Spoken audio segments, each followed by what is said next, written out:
প্রথমে প্লে স্টোরে গিয়ে জুম ক্লাউড মিটিং বলে সফটওয়্যারটা ডাউনলোড করতে হবে। এটা ডাউনলোড করার পর যখন এটা ওপেন করা হবে তখন এমনি একটা স্ক্রিন আসবে। এই স্ক্রিন এলে প্রথমে সাইন আপ করতে হবে। সাইন আপে প্রথমে দিতে হবে date of birth.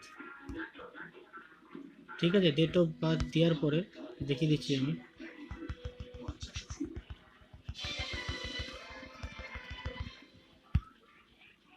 Date of birth দেওয়ার পরে এখানে ইমেল নাম্বার, ইমেল আইডি, নিজের নাম, ফার্স্ট নেম, সেকেন্ড নেম দিয়ে এখানে এগ্রি করে, আর এখানে নেক্সট চিহ্ন আছে উপরে ডান দিকে, সেই নেক্সট চিহ্নটা ক্লিক করতে হবে। ঠিক আছে, আমার যেহেতু লগ ইন করা আছে সেই জন্য আমি আর করলাম না, আমি সাইন ইন করলাম।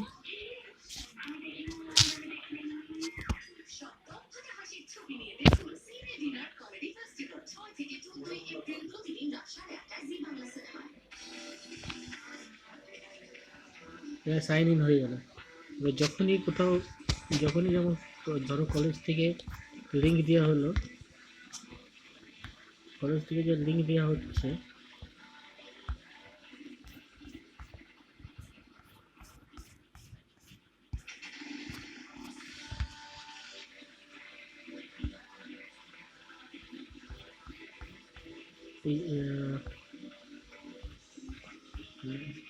যে লিঙ্ক দেওয়া আছে, লিঙ্ক যখন ক্লিক করবো তখন ওটা ডাইরেক্ট জুম অ্যাপে ওপেন হবে। জুম অ্যাপে ওপেন হয়ে প্রিপেয়ারিং টু মিটিং হয়ে অটোমেটিকলি কানেক্ট হয়ে যাবে, ওই জন্য আর কিছু করতে হবে না। ঠিক আছে।